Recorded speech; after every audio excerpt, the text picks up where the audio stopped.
the pressure and the expectations and almost the professionalism of youth sport and treating them like mini professional athletes. To impose that on a young kid, where now the game that they hopefully started to love now has all these external pressures and expectations, and to take that love from them, it's criminal. The FOMO and just the feeling like you need to be doing all these things. You need to go on this trip. You need to send them to Europe, like all these different things. And it's not necessary. Like, just play the long game. Fundamentally, it has to be theirs. It has to be their love, and that you support, you nurture, you encourage, you can guide, but it has to be theirs. It can't be yours. I've seen those kids extremely precocious and advanced and pushed hard, and they're not playing hockey anymore. They're not. Having gone through what we've gone through and understand the entirety of it all, to see parents get so worked up over a tournament at 12, 11, 13 years old, I feel like I want to tell each one of them, and maybe this is one of the mechanisms or the opportunities through this podcast, is just relax. It'll happen if it's going to happen. Just stay in the game, and if they love it, just keep going, persevere, have patience. The sky's the limit. It really is, as long as you don't ruin it along the way.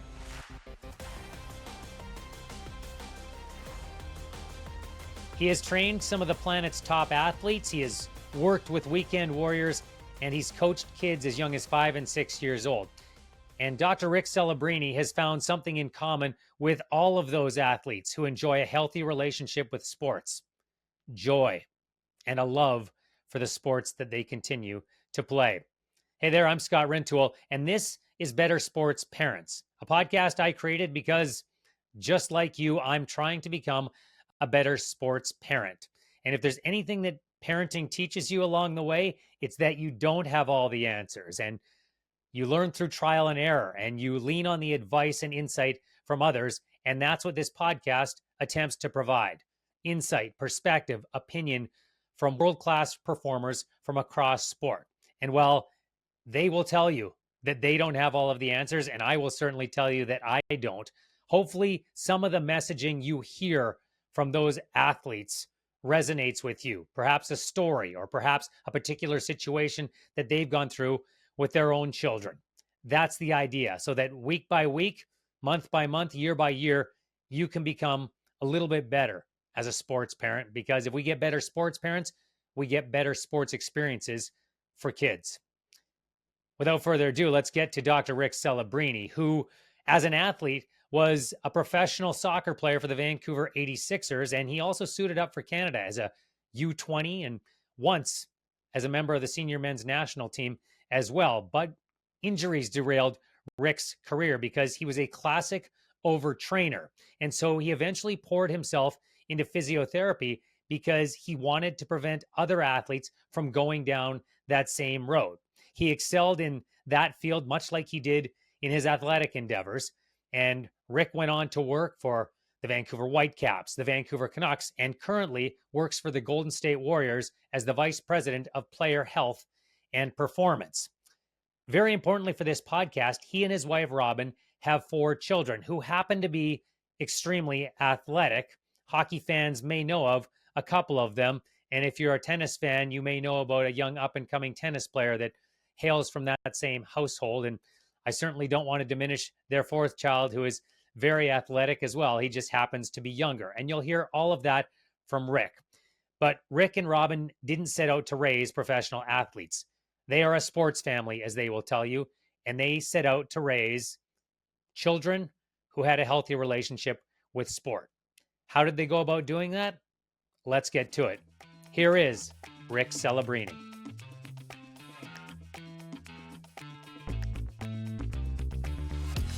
First off, Rick, thank you very much for making the time. It's a pleasure to have you. Thank you for doing this. Oh, absolutely happy to be here, Scott. Obviously, it's a topic that's near and dear to my heart, and something I'm really passionate about. And so I'm actually excited about chatting with you about this. Excellent. And I'm happy to have that conversation, but we got to get something out of the way. Do sports fans in the Bay Area refer to you more now as Dr. Celebrini or Macklin's dad? Uh, I'm officially introducing myself as Macklin's dad to save them the trouble. That's not a bad place to be. And let's get the elephant out of the room right at the start here. Your second son, you have four kids, as I mentioned, but your second son, Macklin, was the number one overall pick in the NHL draft a season ago, went on to an incredible rookie season as well. But I do want to set the record straight for parents who might get it a little bit wrong, or for fans who might get it a little bit wrong. You never set out to raise the number one pick in the NHL draft, did you? Actually, no, we did not. That was not part of the plan in the beginning, nor through most of it. It became, I guess, maybe increasingly apparent only a couple years before that. I can't imagine from a philosophical approach that you approached anything differently with Macklin than you did with Aiden or with your other two children. You're right from a philosophical perspective, but I think that's actually one of the key things. I'm sure we'll dive into that. But they're all four different kids, different personalities, different needs, different wants, and so I think it is important. Obviously, just like parenting is to treat them differently, but there's some fundamentals and some non-negotiables that of course span across any kids. And I do want to get into those non negotiables because I think they're important for parents to hear. But whether it was Macklin or Aiden or your daughter or your youngest son, RJ, did it all start from a place of them directing you where they wanted to go? It did and it didn't. I think we at those young ages, people call it different things, sampling and exposing them to different environments and activities. And my daughter, for example, her first love was dance. Her best friend was in dance, and we exposed her to soccer and hockey. And I think she played for a year, and then she actually gravitated towards tennis. And there was one point where she was dancing and playing tennis, and then tennis sort of started to take hold. And if you look at the three boys, I was both Robin and I were soccer players, as you sort of mentioned earlier, and you know, my bias declaring it, put my hand up and saying that, I thought all three would be soccer players, to be honest with you. And that's not how it turned out. They all fell in love with the game of hockey, which is pretty typical and expected here in Canada and British Columbia.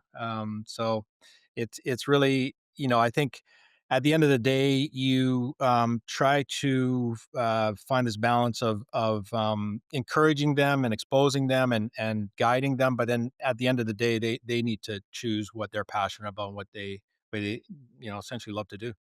Well, and that's exactly it. You followed them there, not the other way around, where you pushed them in a certain direction, because that can lead to resentment. It can lead to burnout. It can lead to a bad relationship between parents and children.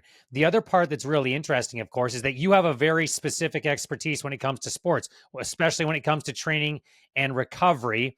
I know that's a difficult decision for parents to weigh. How involved do I get with coaching? In your case, training, recovery. How did you make that decision, Rick, to employ some of the expertise that you've gained in your career with your kids instead of just saying, you know what, I'm dad in this forum? That's a great question, and I think part of it is it evolves and declares itself at different ages. I mean, to have a 6-year old kid in Normatec boots and hot and cold tubs. I mean, it's a little over the top. But as they get older and they get more serious, to start to introduce to them the importance of sleep and nutrition and recovery, et cetera, is just part of them evolving as young athletes and developing athletes. And so the other part to it is even the whole sort of skill acquisition and coaching. And I remember quite clearly, actually, that the early stages with especially Aiden and Macklin, my two oldest boys. We would do all kinds of just goofy, fun things at the playground or on the field that weren't. They were somewhat intentional, but they were, I guess, part of the intention of the purpose was to expose them and teach them, good sort of running mechanics and get them really moving and active, etc. But we do it in the form of a game. Like we do all kinds of different things where I'd punt the soccer ball and go get them to run after it, and we'd have sort of sort of games that pirate ships were after them. They had to sort of duck and dive through them and stuff like that. So just being creative at different ages so that you might in your mind say, okay, this is really good for them to sort of develop physically, motor coordination, etc. But it's done at a sort of an age and stage appropriate way. That's a really important differentiation, I think, not only from the way you approach it, but from a mindset as well. Because as an adult, it's easy to separate the two. But as a child, when your brain is still developing, those things can get confused if you don't have a way to separate, in this case, coach from dad. How did you approach separating that when you're going from training your children to we're just a family now and that switch has been turned off? Yeah, again, I think you bring up such an important point, and I go back to again the understanding of where they're at in their development, and in those early days, it's just so important that they associate more than associate that they actually enjoy and start to fall in love with whatever it is. If it is just being active, going for a hike, going, doing the grouse grind, and but making it so that it's not work, it's not feeling like that they're training at that young age. And that's where you might have sort of coach or trainer underneath, but you need to be dad at that point, and just really enjoy the time and the interaction and just the engagement with your kids, because there's lots of time for them to get serious, as we know, and it applies to life as well. It's just giving them that opportunity to, and this is the really, I think one of the things that I'm really passionate about, I guess, is, there's all this talk about the 10,000 hours of deliberate practice, or I guess a lot of people don't even realize it's meant to be deliberate practice, but it's this thinking that, and an error that if you hit this mark of you drive them to enough sessions of getting 10,000 hours in, that they're going to be a master at whatever it is. And that's not the case. First of all, it's deliberate practice, which is a very purposeful, focused, feedback-driven type of practice. So it's quality practice, not just them sort of going out there for practice. But it's also understanding that the only way you get to 10,000 hours is not by driving them for that 1 hour session, once a day on the North Shore. It's understanding that if they fall in love with it, then they will start to drive the bus and go down and work on things on their own, and tell you that, can you come pick me up, and I want to do this, for me. And that's how you accrue the 10,000 hours, and so if you ruin that early by trying to get those hours in, you're if that's your intention overall, which it shouldn't be, it should be theirs, as you mentioned, then you're kind of compromising the whole process in the first place. Absolutely. And loving something and wanting to put in those hours still may not result in the ultimate goal. If I 100%. look at myself as an example, I love a lot of sports. I love basketball. I've put in 10,000 hours of basketball, but I was never going to play in the NBA. There's an equation here, and some people have the ability to go professional or get to an extremely high level at a sport, and others don't. But it doesn't mean that your love of the sport has to hinge on it becoming a career. No question. Absolutely. Yeah, no, well said. You mentioned passion. Let's talk about that passion and where it is as applied to youth sports. Why are you so passionate about youth sports, Rick?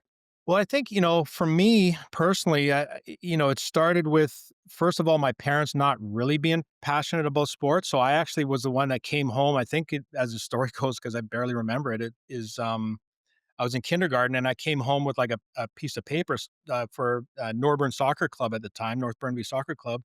And I said, I want to do this. I kicked the ball around at recess and lunch at school. And so I went to my parents and said, I want to do this.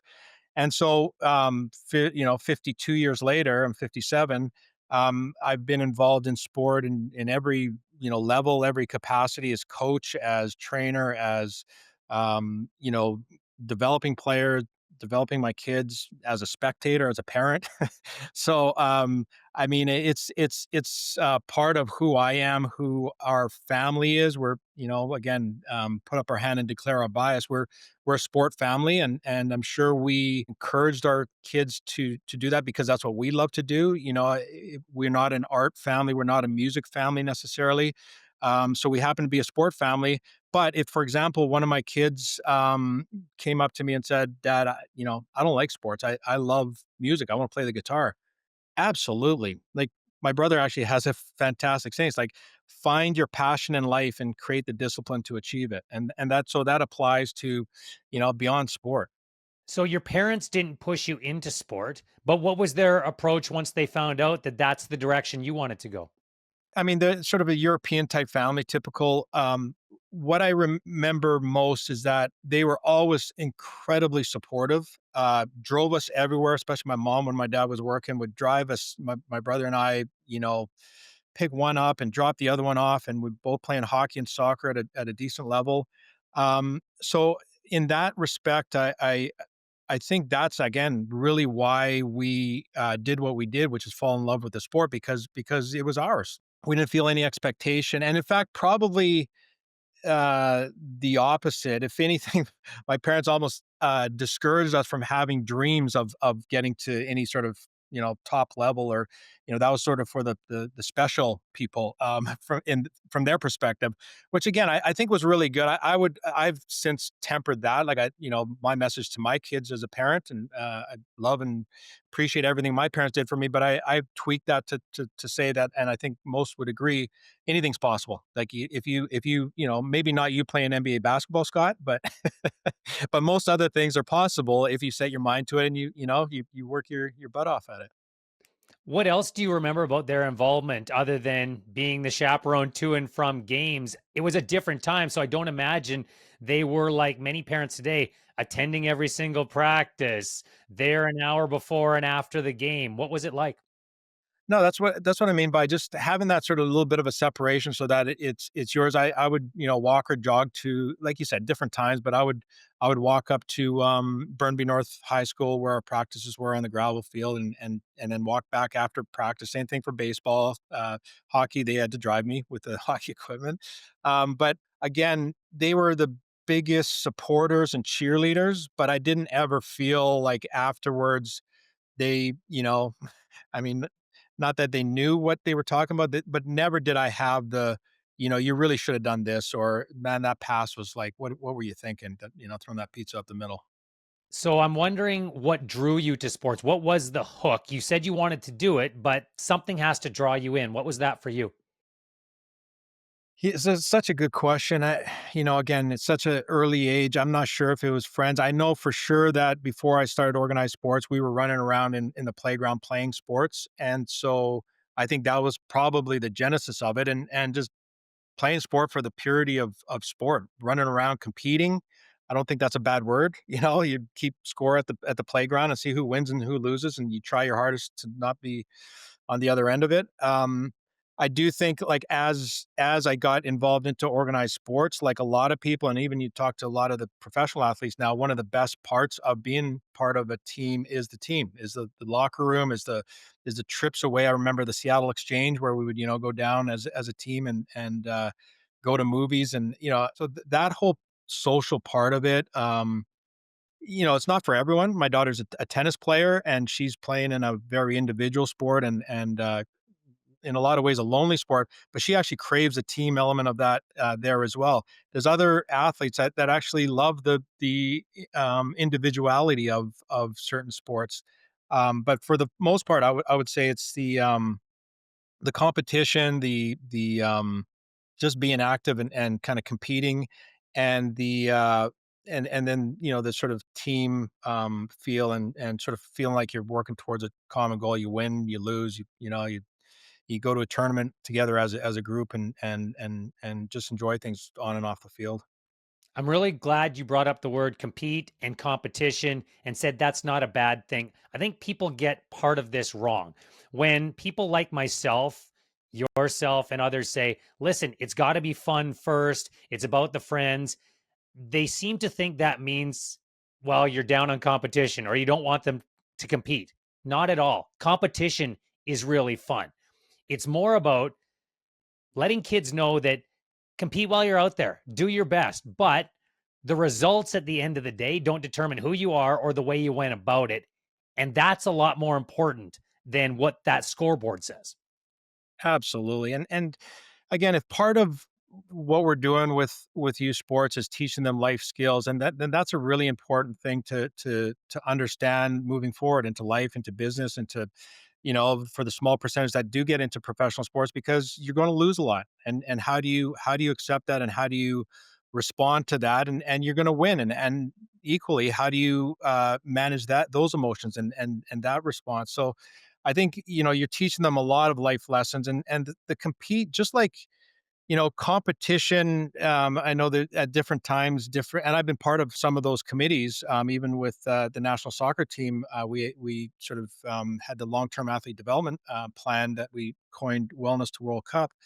And I think a lot of people mistake elitism or being overly competitive as those are negative connotations. They're not necessarily. It's just, again, understanding, putting them in context, making sure that the young athlete is driving the bus with those things, and that they have the right perspective, and they're not getting these external messages that are again going to potentially compromise their love for it, or put undue pressure on it, or interfere with it, with an otherwise healthy relationship between, mom and dad and them.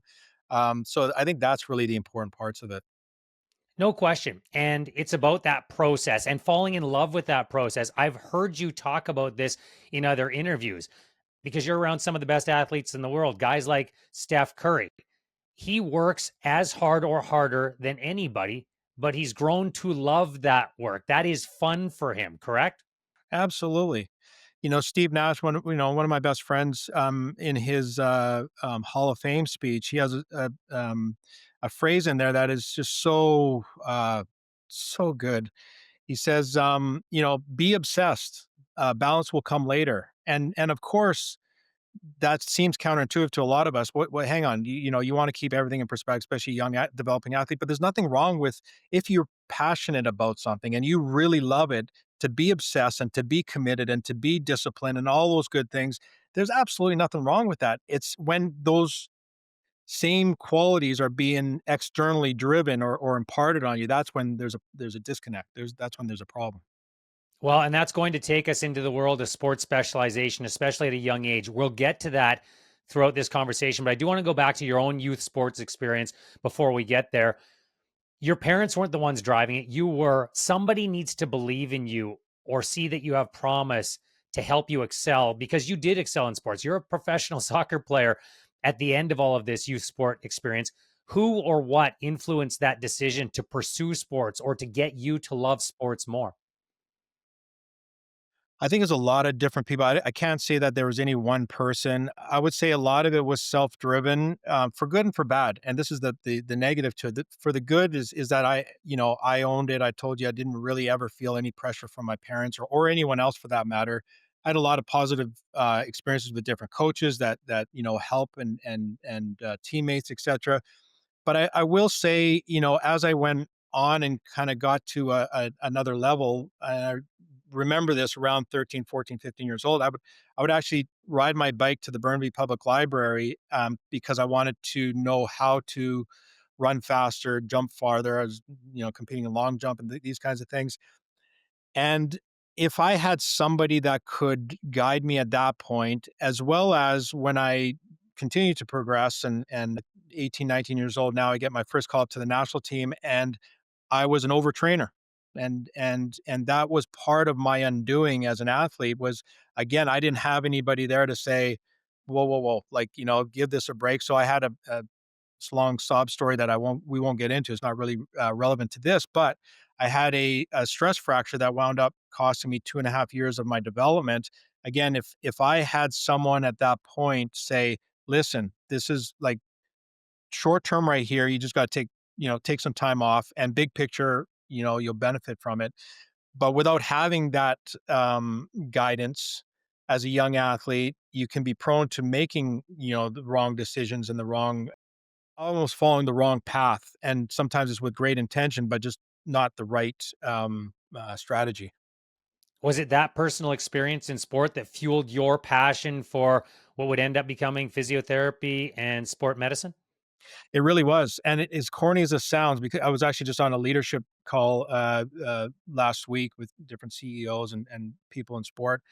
And we had to sort of talk about our past influences, and it really was then that I was exposed to Alex McKechnie a little bit before that, and but that 2.5 years pulled me kind of away from that elite path for a good chunk of time. And it actually gave me a different purpose in the end to make sure that that didn't happen to other young athletes. And as corny as that sounds, it really truly is a necessary sort of pivot or adjustment in life that wound up, I have no regrets. I really am grateful and thankful for the direction that life sort of pulled me. But you know, there was a lot of years there where my identity as a soccer player, I had to sort of break that because when it's taken away from you, then there's a period of adjustment and pivot to to something different in life.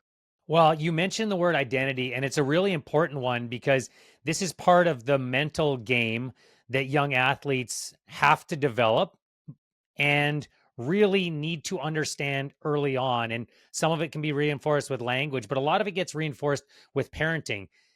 It's the difference between saying I'm a hockey player or I'm a tennis player or I'm a soccer player and I am a young man or woman who plays whatever sport.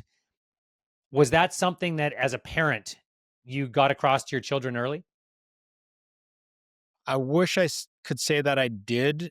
Hopefully, we lived that philosophy and that approach. But it wasn't until my daughter was playing, pretty elite competitive tennis that I understood that most dramatically. In that, if you live and die with every win and loss as a tennis player, then you literally succeed or fail as a person. If you don't separate yourself from as you said, the very important distinction between I'm a tennis player or I'm this person that happens to play tennis. And so tennis it really exposes that in a tremendous way.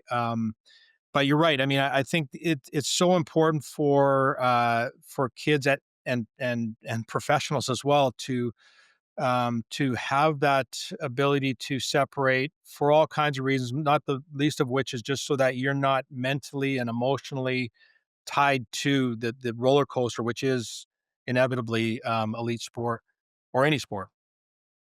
You mentioned your daughter is in a pretty elite place with regards to tennis. She plays in the Canada tennis program and she's one of the up and coming juniors in that program right now. You also mentioned she did dance for a very long time. Before I get to your kids, when did you have to choose or when did you decide to choose the sport that you would focus on as a young man? Well, I think it got to the point around 13 years old, which seems to be sort of an arbitrary sort of decision point for a number of different reasons. But for me personally, it was because, quite honestly, my parents, my mom couldn't manage it anymore. When you get to that level of sport, the demands, even way back then, that's a lot of years ago, but the expectations were that you were committed to this sport, and to do that with two different sports, with two boys that played, hockey and soccer was a lot. Plus, for me, it was the realization that in hockey at that point, I was really small, so I was getting my bell rung pretty consistently, and soccer seemed like the right. Plus, I mean, I just love the game. So that's really what went into our decision at that point, is to specialize in soccer at probably around 13 years old. What about for your own children? Did you take a multi-sport approach with them? Did you try to expose them, sample as many different sports as you could with them? And how long did that occur? Yeah, something again, Steve Nash and I talk about this all the time. Obviously, it's well documented. He grew up playing, soccer and really helped him in basketball. I've always believed the same, and I do believe, even with my two older boys, that soccer has helped them as hockey players on the ice. It's actually interesting because I try to encourage them to play multiple sports as long as possible. It's almost inevitable that they get pulled into the specialization. Now, the way things have evolved in sport, where there was one point where I said to Macklin, I said, listen, like, your uncle Steve played multiple sports, Hall of Famer. Henrik and Daniel Sedin played soccer, my understanding, till they were 17, 18 years old. Like I gave him all these examples of elite players and great people that played multiple sports. He said his rebuttal to me, and this is literally probably at 12, 13. He's like, "Yeah, but Dad, Connor McDavid didn't play multiple sports. You know, Nathan McKinnon didn't play multiple sports." At the end of the day, where I would net out on it is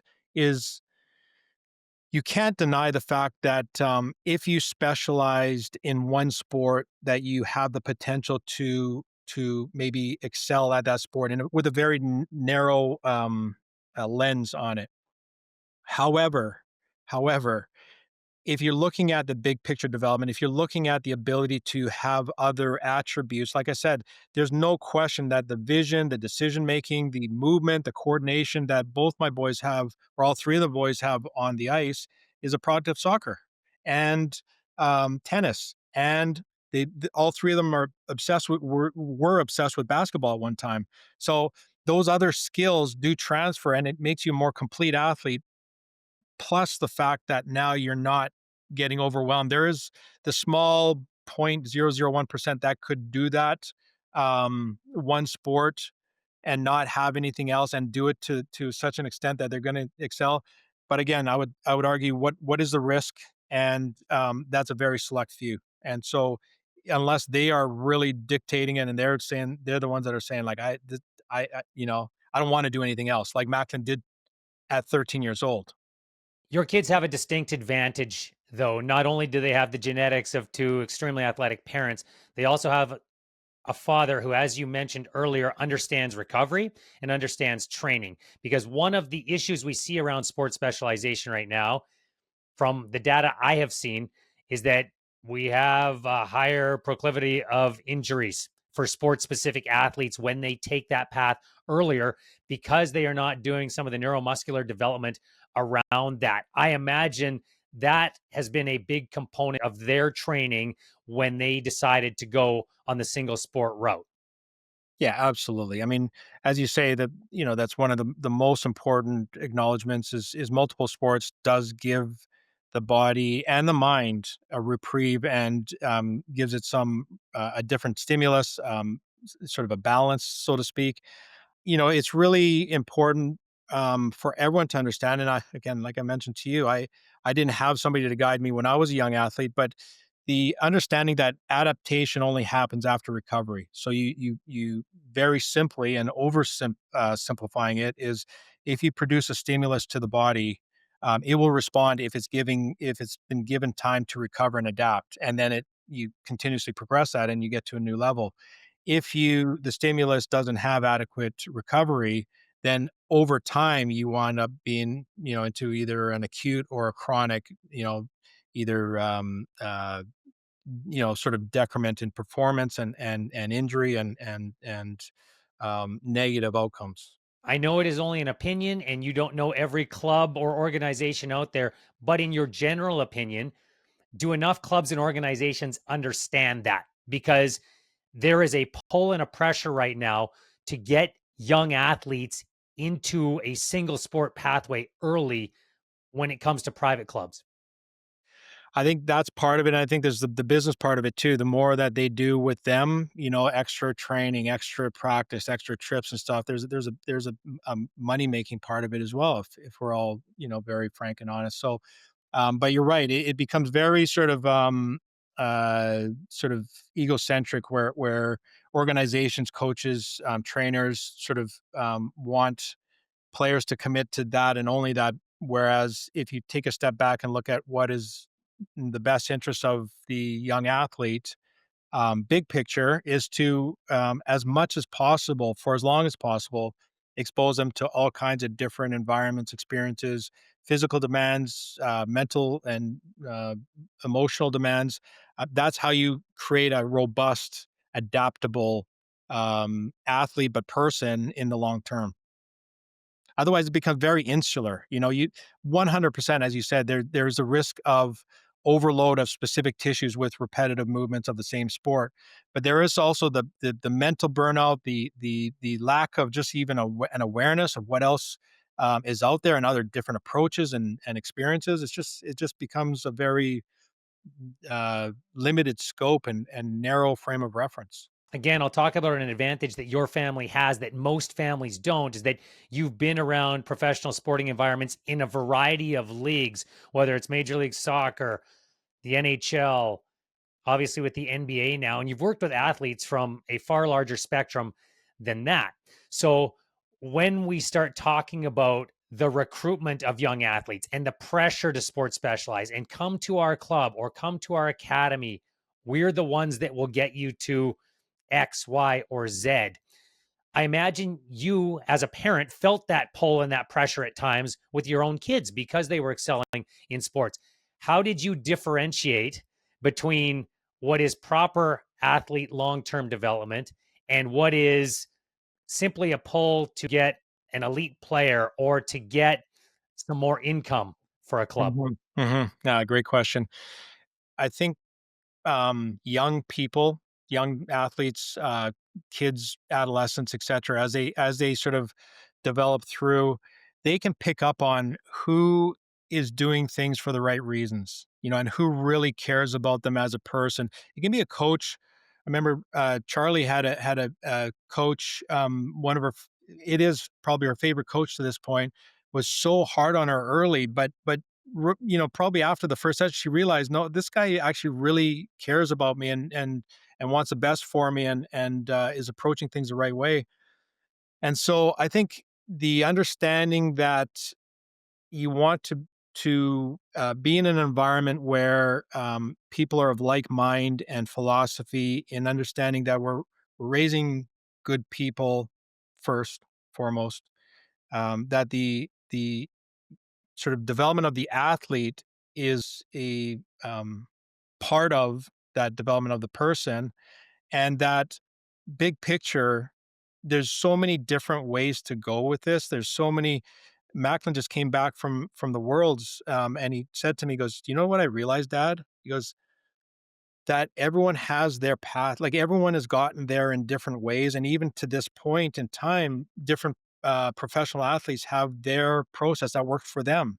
And so, to think that you have to go to this academy or this organization or this team or this coach because this is your, no, like, there's so many different ways to go there. But the non-negotiables, like we talked about, are who is going to be looking out for the whole of you, not just the athlete, who is going to foster and initially sort of create the love for the sport, but then to encourage and to not hamper that, and to give you sort of the habits and the foundation for a lifelong love of whatever that is. That to me is what you're looking for. Well, Macklin said it, you just reiterated it, and I will as well. My message to parents is there are so many different ways to get there. Do not feel pressured to go one direction. If your child at 15, 17 decides, well, now's the time that I really want to dedicate myself and love that sport, it can still work out with his or her dreams if that's what they want to do. But a lot of parents feel that pull early. And 9, 10, 11 years old, they Mhm. feel like they have to go down that road because they see other kids do it. You're asked about this all the time. When you get asked that question, what do you say, Rick? Yeah, again, the kids got to drive it and really drive it, not like uh, putting words in their mouth, or you saying, okay, well, I know what's best for them, or there is an element that at different points in time you have to, I'm not going to say push them, yeah, maybe push them, but never to the extent where this is wrong, this is not what they want to do, this is not their thing, and because there's an element of teaching them discipline and commitment and work ethic and all these things that, again, we would all consider as really important life skills. But it's something that fundamentally it has to be theirs. It has to be their love, and that you support, you nurture, you encourage, you can guide, but it has to be theirs. It can't be yours. And it's got to be born out of a family decision as well. Not everyone has the finances because, as you mentioned earlier, this is a revenue stream for a lot of these clubs. And it's bloody expensive. It is more expensive than it has ever been to play youth sports. Some families have to choose based on finances. That doesn't mean a dream dies, does it? No. And the other thing that we want to make sure that we consider here is that if a kid really wants to do it, they will find a way to do it. And again, it comes back to the difference between that or pushing them into a direction where they're doing it for you, and it's something that is so prevalent right now in today's sport, and you can see it in the kid's face. I remember an old hockey coach sitting down with me. I think it was probably Aiden, our oldest. He was just starting in sort of Cookie Monsters at the North Shore Winter Club, and he said, Rick, he goes, the most talented player at 15, 16 years old in junior, if you look in their eyes and they have dead eyes, it's the term he used. If they have dead eyes, they're done. And having seen it with I've got Aiden now who's going into his junior year at Boston University, and Macklin who's going into his second year in the NHL. I know now what he was talking about because I've seen those kids extremely precocious and advanced and pushed hard, and they're not playing hockey anymore. They're not, and that's the reality of it, and it's too bad because there's some kids that I think about right now, specifically that, unfortunately, they were very talented, but didn't have the right, environment to really sort of foster that. Well, you made it very clear that the ultimate answer is it's child dependent. But when it comes to sports specialization, do you have a limit, at least at the bottom end? Do you have a floor where you say, look, below this is too young for sports specialization? Where is that limit for you? Yeah, I don't know that. Again, I go back to every kid is a little bit different, and so are the, like you said, the family circumstances. So I don't know that there's a um delineation in terms of a specific age. I think it's somewhat arbitrary and mostly dependent on the child and the kid and the adolescent. But I would say again, philosophically, the more experiences, the better. The more that they can define when that point is, the better. Like that, if a kid is so obsessed and so passionate about that one sport that they don't want to do anything else, well, then again, like, we go back to the underlying premise here, which is support them, try to guide them, and even at the same time expose them to other experiences because that's part of your role as a parent and as a coach. With your own youth sports experience, you got to partially realize your dream. Your children at different stages are in the midst of potentially realizing their own, but you have obviously benefited from sport in a way that was not dependent on you getting to the pinnacle that you once were striving for. So ultimately, Rick, what do you want your children to get out of sport? Yeah, I'm sure very much like you, Scott, you have a passion for sport. You've, made a great living and found your niche in sport, as have I. I hope that they because it's such a big part of their life right now, that, and I'm thinking now more of the younger ones. The older ones have already defined that they are, fully committed to making a go of it. But the two younger ones, that sport continues to be a really important part of their life. Um, Mostly because again they've done it. I would feel like as a parent, if they changed direction as they got older, I wonder, whether we should have done something different at some point, considering that. But at the end of the day, you want them to be good people, good uh, contributors to society, and that sounds kind of, I know, sort of rote and sort of what you're supposed to say, but it's interesting. Steve Kerr, and timely because I knew we were going to do this podcast, and Steve Kerr sent myself and a couple other coaches this article that was in the Athletic a couple days ago, and it was the Tampa Bay Buccaneers GM talking about what he's learned about drafting athletes, very very skilled athletes, top first round NFL players, based on skill and talent versus character and what they're like as people.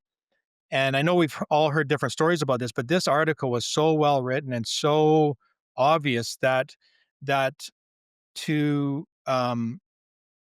commit to those that are extremely talented but of poor character leads to failure as a GM in the NFL, at least for this particular organization, the Tampa Bay Buccaneers.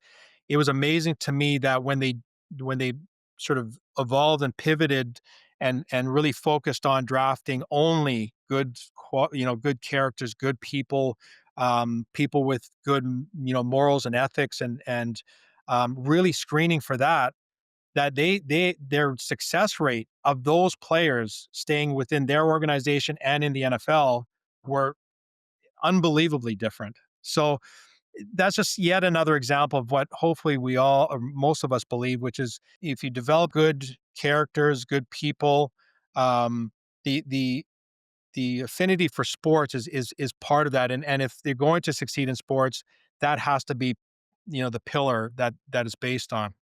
Well, I don't know any of your children personally, but I do have friends who know your children. And the first thing they mentioned to me when I asked them about your kids wasn't their exceptional skill, their exceptional athletic abilities. They talked about the manners of the Celebrini children. They talked about their character, the respect that they see them show for others who have nothing to do with their own advancement.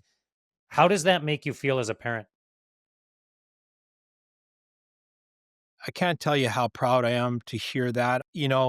One of sort of along those lines, one of the things that, and I don't, we haven't told them to do this, but to see them do something simple like go tap the goalie after goal, or to like genuinely be excited for a teammate when they score or succeed or whatever, to see that type of selflessness and team first mentality, that's what you're most proud of, and to see it manifest itself without you saying, "Hey, you should go tap the goalie," after they let in one, is something that really makes you proud. And as a parent, you've succeeded. What you can't control is the level of sport they're going to get to, but you can control, hopefully, through good parenting and reinforcement of all the things we're talking about right now, that they are good people that are going to be good teammates and create the right habits that will hopefully lead to transfer to life. Well, and that transference for your own children is not an accident, in my opinion. That comes from strong parenting. And I know your wife is a big part of that as well. What were the non negotiables for you and Robin that you had for your children, whether they were on or off the playing surface? Yeah, I guess the expectations from us were that they were coachable, that they were respectful, that if we were going to make the commitment to them to drive them, and especially Robin, my wife, as you mentioned, 4 kids. I mean, I'm sure people at the Winter Club looked at her at times and said, "What is going on? This lady's at two in tow and dropping off and picking up, and where's his deadbeat husband?" But it's really just making sure that they develop the discipline and commitment and work ethic. If they're going to do it, then they're all in. You know, while they're there, that doesn't preclude them doing other things, etc., and having a diversity of different experiences as a child. But when they go to that practice, they're locked in, they're attentive, they're coachable, they work their butt off, and then transition back to whatever else they're doing. So that was a lot of our sort of non-negotiables, written or unwritten. Well, that's great advice for any parent out there that is navigating this pressure packed world of youth sports that, as I mentioned earlier, has never been more pressure packed than it is right now. How would you advise parents to try to combat it with the cost, the keeping up with the Joneses, the infinite comparison that children can now access as a result of social media? Yeah, don't get drawn into it. It's so tempting, and at times like, you could feel ourselves get pulled into it as well. And then, like you said, the FOMO and just the feeling like you need to be doing all these things. You need to go on this trip. You need to send them to Europe, like all these different things, and it's not necessary. Like just play the long game. That would be my advice. Is just play the long game. It's actually, again, really fascinating. RJ, you mentioned RJ, our youngest. He's 12 years old, just about to turn 13. but to see the parents, having gone through what we've gone through and understand, the entirety of it all, to see parents get so worked up over a tournament at 12, 11, 13 years old, it's just, I feel like I want to tell each one of them, and maybe this is one of the mechanisms or the opportunities through this podcast, is just relax. Like it'll happen if it's going to happen. All you can do is help support them and guide them and encourage them and push them at times, but in the with the right intent and the right approach and just play the long game. I look at the difference even between Aiden and Macklin. Like Aiden's a late developer. He was a scrawny defenseman that was never the top player on any of his teams. Didn't get picked BC selects. Didn't get picked. So here's a kid. He was sixth round in the WHL draft. He you know sixth round in the NHL then, past a lot of the kids that were way ahead of him, and that scrawny little kid that was really like a late developer, and he's now 6'2", 200 pounds. So things change, and they continuously. So just stay in the game, and if they love it, just keep going, persevere, have patience. The sky's the limit. It really is, as long as you don't ruin it along the way. I agree with that completely. And success isn't necessarily getting that university scholarship or making it professionally. Success is that lifelong love of sport, because I know you come at this from a health perspective as well. I mean, that's one of the great benefits that comes out of youth sport, is that hopefully we're trying to create healthy people, and the benefits both physically and mentally of that are widely known. Parents need to keep that part in perspective, don't they? Absolutely. I mean, that the reality is the small percentage that make it to professional sports is I mean, it's such a small percentage that if that's why you're in it, then that's the wrong reason. But to understand that, as you said, from a physical health, from a mental health, from a life uh, skills learning, all the good things that sports gives. Learning how to be a good teammate, the friends that you meet through sport. There's so many benefits to sport, and at the end of the day, that's where most of us wind up, is not playing professional sports, but gaining so much during, and then, like you said, afterwards. Like, I was just down at the club earlier today, and I saw two or three of my friends going to play masters tennis. It's fantastic. It's just part of.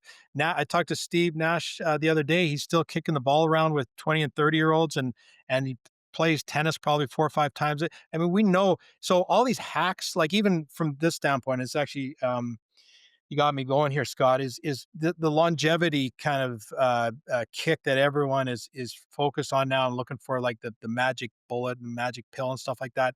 That's it. Like that's it. You know, and whether it's sport or just healthy active living, but sport is a great mechanism for it, is play racket. There's actually good evidence to support play racket sports, and you'll live longer. Play beer league hockey, easy on the beer, more on the hockey, and you'll live longer. So it's something that is such a incredible environment and teaching tool and longevity hack, if you want to call it that, as long as you approach it the right way. I agree. And that's why when people like yourself and myself extol the virtues of sport, and so many other parents out there, it's hard to look at the statistics that show so many kids leaving sport by 12, 13, 14 years old, whether it's because they don't feel like there's a path for them, or because it's too expensive, or because of some of the other surrounding pressures have driven them away from sport. I don't know that there's a magic bullet for this either, but how do we fix that? I know people like those who are involved with Jumpstart. That's why I'm a big believer in Jumpstart, because they're providing opportunities. And that's why it's the charity of choice of this podcast, because they are finding ways to break down barriers for kids to access sport. How do we do that and scale that, Rick? I think that's one of the most important things. I know a lot of different people are doing a lot of cool things, and as you mentioned, including Jumpstart, to encourage kids and people to consider that, any of the long term athlete development programs that you see out there in any sport. As you said, you can sort of exit from this elite stream at any point in time, but what should be waiting for you is a lifetime of that sport or another sort of healthy lifestyle and activity that you can do for the rest of your life. And I think whatever we can do to create those types of programs, and like you said, try to maybe anticipate and correct for some of the challenges and the obstacles to do that, whether it be financial, whether it be environmental. I think the more that we could do like that, the better. And then the impact on healthcare costs and all kinds of other sort of societal considerations are massive. I mean, it's well documented and well supported. Couldn't agree more. I ask each of the guests this question, and it's difficult because we can't get to all areas of youth sport because there's so many that are on the top of mind of parents right now. But in your opinion, what is the biggest issue in youth sports today? Well, I mean, we talked, a lot of this podcast on it, and I think it's the pressure and the expectations and almost the professionalism of youth sport. Is treating kids that are just trying to play a game and compete against their buddies and their friends and stuff like that, and treating them like mini professional athletes. You ask any professional athlete, it's not an easy gig when you're getting paid a lot of money for it and you've done it. You're an adult. It's obviously got some perks as well, but to impose that on a young kid, where now the game that they hopefully started to love now has all these external pressures and expectations, and to take that love from them, I mean, it's criminal. It's so that would be probably the most important message and observation. You've been in this and around this at all levels for a really long time. So you've seen all different kinds of organizations. One of the challenges I see right now in youth sport is that I don't think there is proper communication between organizations, coaches, and parents, because those are the people who can most influence the sporting environment for our children. How can we improve that area en masse? That's a great question. That's a great question. I think, some of the coaches and organizations that I have had the good fortune to work with, it becomes very much more collaborative and communicative and looking at both the player and therefore the team from a perspective of what is best for the player is ultimately going to be the best for the team, and treating each individual athlete as an individual, versus kind of grouping them into kind of the group. There's an element of that is inherent in any team sport, but also recognizing that they're all individuals that have different needs and different um, at different points in time, really requirements, for their development and different personality approaches and so I think that's part of it is just opening the communication, making sure that everyone has the right intentions and the right understanding of what we're actually all doing here, and we're all on the same board in that respect, and not just assuming that we're all there to create professional athletes. Well, and I suppose it's the difference between having a 10-year-old soccer team assume that their goal is to win as many games as possible, as opposed to a longer conversation and a more individualized conversation at the beginning of the year that involves coaches, parents, and children, that basically states, what do you want to get out of this year? That has nothing to do with the results we achieve on the field. I love it. I love it. And that's kind of the communication that I'm talking about, and the collaboration. I mean, it's just making sure that there are no assumptions and that everyone is kind of all pulling in the same direction, and that everyone has the same objectives and goals, and how they're going to get to those goals. And why it doesn't happen, you know, I don't know. Like it should be simple. Those kinds of things are simple. They're low hanging fruit. Well, and part of the reason I imagine you enjoy your place of employment with the Golden State Warriors is that everything I've ever seen coming out of there from top down understands that we know what the goal is and it's championship, and this is a results-based business. But it has to be about more than that. And it has to be about human development as well. Who sets the tone for that in that organization from your point of view? Yeah, as you said, I've been so fortunate to come into an organization that it's a special one. Right from ownership to Bob Myers at the time, our GM, and head coach Steve Kerr. They, create as well as sort of the culture is ultimately also created maybe mostly by your top players, and Steph Curry is absolutely epitomizes all that's good in sport and in humanities. He's one of the most incredible human beings that I've met. So between Steve and Bob and Steph, they create this culture and this environment that really, and again, it's going to sound like it's exaggerated or overstating it or kind of corny, but it's a family, and people look after each other, and you see it when things go sideways, when we have adversity, when we have some challenges or tough times.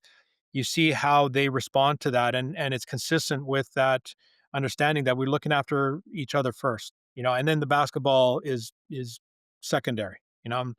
um, if you could transfer that type, and this is, by the way, at the top level of sport, where you could argue, oh, no, there's no room for that. This is all, money and success and results, and but the reason why they make whatever they make, billions of dollars, and the reason why it's valued at what it's valued, and the reason why we've won the number of championships is because of that core culture and philosophy and environment that especially those guys had sort of created.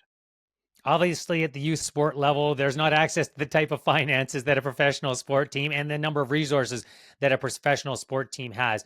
But I would say that, in my opinion, one of the most underutilized resources is the group we're talking to right now, and that's parents. How can organizations that are local club affiliated, how can they better empower parents? Not to come out and coach the kids or tell them what defense they should be running, but how can they empower parents and utilize that resource? Because, quite frankly, from a number standpoint, it's the biggest one that the organization has. I think, we did that when Fortius was up and running. We had a number of different sort of athlete development um, kind of educational sessions where we would talk about, and especially if you had a team with the parent group, I think your idea of having sort of a sit down in the beginning of the year and making sure you've got the same collective goals and objectives, but also using that as an opportunity to educate the parents in terms of the what and the why and the how you were going to accomplish those goals, because that really is the key to everything. Is, can you make it fun? Can you create an environment where there's joy and there's great energy, and there's a passion to what they're doing. There's a discipline and a commitment and a work for each other. I don't know anybody that doesn't enjoy that type of environment. So for them to get the most for their kids, for the coaches to get the most from the kids, for the kids to, most importantly, enjoy it and get the most from their time and their engagement with this team, it seems to me a very obvious one that it should be a collaborative communication early in the year and then touch points throughout the year. And once you've had that too, then you can go back and reference it, with an individual parent that might have kind of lost their way at some point. And, like we all do at times, and we're all human, is that maybe they did get a little excited or lost track of what really the goals are. No, you're right. And you get to know them on a human level a little bit more. And I think our viewers and listeners certainly got that from you today. Rick, thank you very much for taking the time, sharing perspectives like this, though none of us has all the answers. I know is going to help parents out there because some will relate to many of the things that our guests say. Thank you for being one of them and for sharing your perspective on this. I appreciate it, Scott. It's been enjoyable to kind of talk through this with you, and it's obviously a topic that we both share, a passion for, and so I appreciate you having me on, and really wish you the best with the messaging and the education you're bringing forward to the parents and the community out there. It's much needed.